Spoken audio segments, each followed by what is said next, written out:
Hello, my lovely Virgos. I'm just using a little stone here to cleanse the energy, cleanse the space. I'm doing my readings back to back today, so I'm working it today.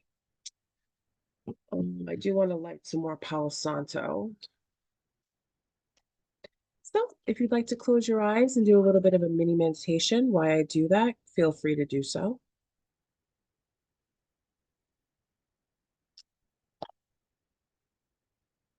Welcome to the Divine Comedian Tarot. My name is Kristen. Thank you so much for being here with me, Virgo. If you would like to book your own private reading with me or some one-on-one spiritual counseling, I will leave the link to my link tree so you can check out my website, book an appointment, and a link to my email if you'd like to set up a private reading. I love that smell. It just signals to spirit. She's ready to work, bitch. Okay, here we go. All right, Virgo. So the channeled message that I got for you, um, the channeled message that I got for you was it's time to be on your own. I'm feeling my way around the energy. I'm going to pull three oracle cards. Okay, we've got this one out here. Doesn't want to go back in, so it's coming out. Um, I'm going to pull three oracle cards. I'm going to show them to you, and we're going to build the reading up around that. But the actual energy read and the more advice and the counseling part comes in the extent. So definitely check out the extended reading for more information. But let's just see where this goes. Let's see how it goes.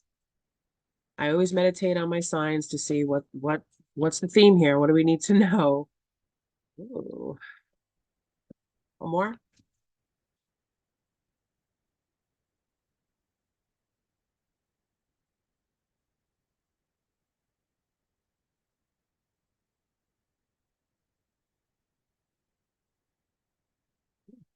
Okay, so wow, we have exactly what I said. Pretty much, I think. We have the land between, uncharted sea, and feeling the world. Okay. So this could have a lot to do with exactly what I said about this because um needing to be on your own. And the way I see the way these two bridges here, it's like you're lifting a piece of your foundation away from a piece of land that you've always lived on. And you're lifting your piece of foundation, and there's two bridges here. And it's like, if I burn one bridge, I can't go back. But if I have these two bridges here, that lead me back to a space I've always known, how far can I really go and how far can I grow? So let's read that one and see what it has to say. We'll read this one and we'll save the other two definitions for later, but I think this is important to get this out now. That's just the way I'm seeing it in my mind to interpret that for you. So being between worlds, learning to be okay with while at the threshold of what was and what will be, a time of waiting and evolving, gray areas, something essential yet still in development, and metamorphosis.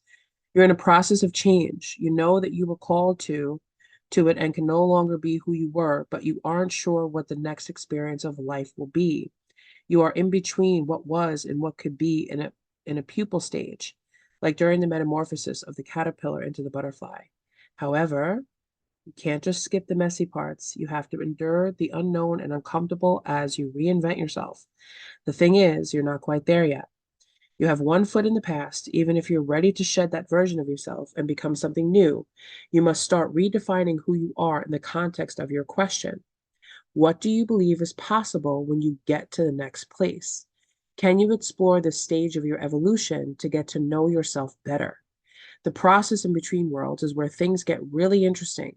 You learn how to manage your fear, how to stay present in the now, how to see in the dark. You absorb the lessons offered to you with grace because you can't go any faster. There's a real test of emotional fortitude, patience, trust, and humility. Once you have made it, this no man's land, your home, it will be part of you. Then whatever was set in motion comes to life. This is what you've been waiting for. When you look back, you will grow to love that place in between, for that is where you were reborn. I don't feel like this shift and change is something that's being forced upon you. I feel like this is a decision. I don't feel like this has to do so much with like an ending of something per se, but I kind of feel like this is a choice that you're consciously making to move to a different place. So it could be moving physically to a different place, or it could just be taking yourself more to an energetic place of things. Okay. So just keep that in mind where, you know, and what that card really was talking about is imagine yourself being alone somewhere in the dark. You're in a cave and you're in the dark. Are you thinking about the past?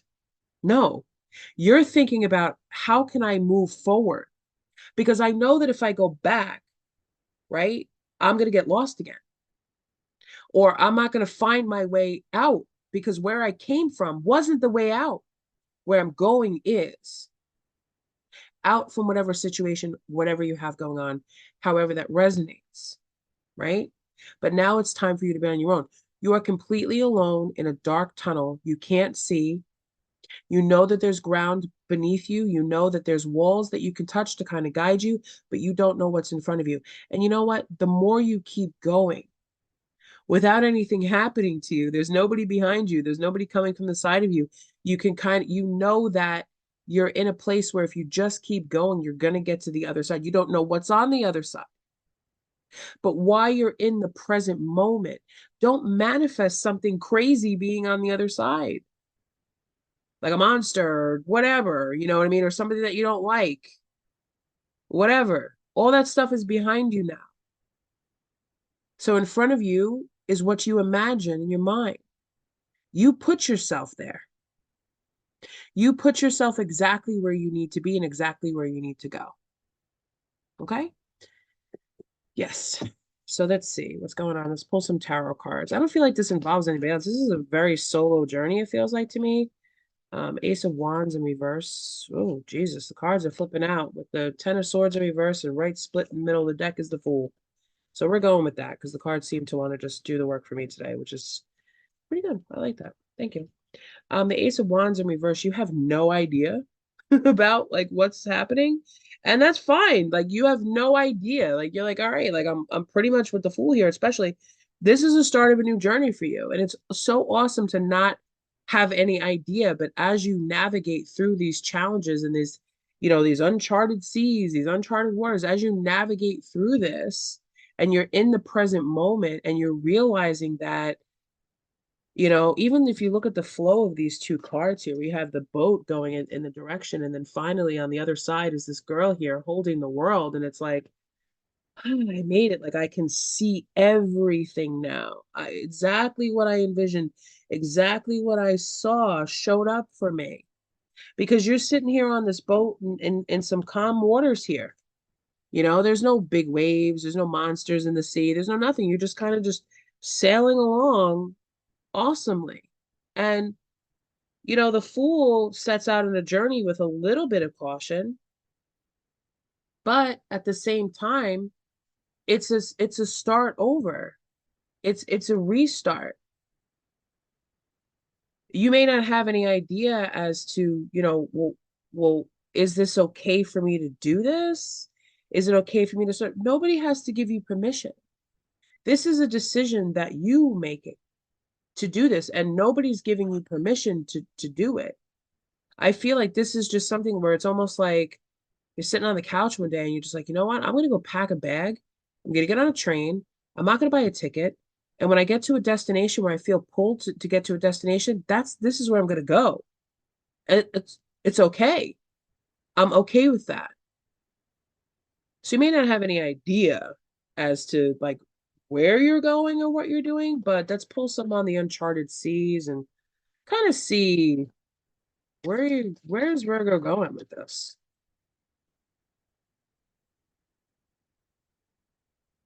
What energies will they meet along the way? Ooh. Oh, bingo. Love it. Two major arcanas and a card I like to see on a single, solid, stable, abundant. energy.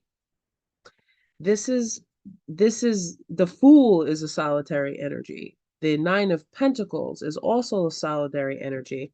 And the Empress, although is the most powerful energy in the deck, a lot of people do come to this Empress for fulfillment, for ideas, for creativity, to assist in birthing ideas.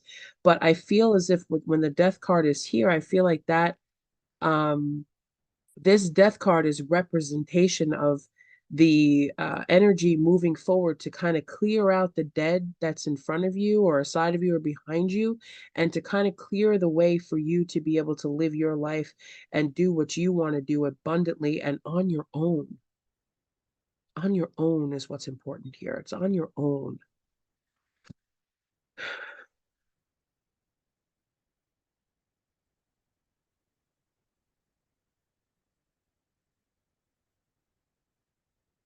Queen of Cups,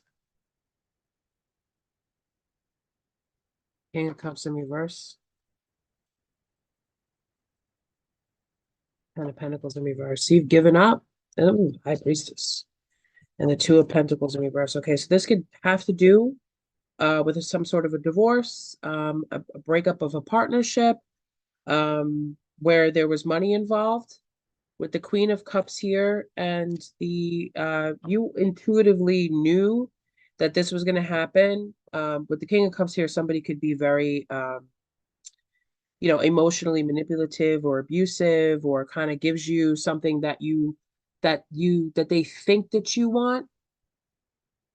They give you something that you think that you want, and then they try to make it better so that you don't see that there could be a different option, because they're doing what you say you want, and they're showing up that way, but that's a form of emotional manipulation. And I also feel like the Queen of Cups here is meeting this Death card to provide the water for the seeds that of change that are coming, where there's new emotions. If this isn't another person that was emotionally abusive towards you, you are giving it all up. You are walking away from any sort of community, investment, home, anything, just completely giving it all up with the Ten of Pentacles here in reverse and the Two of Pentacles here in reverse.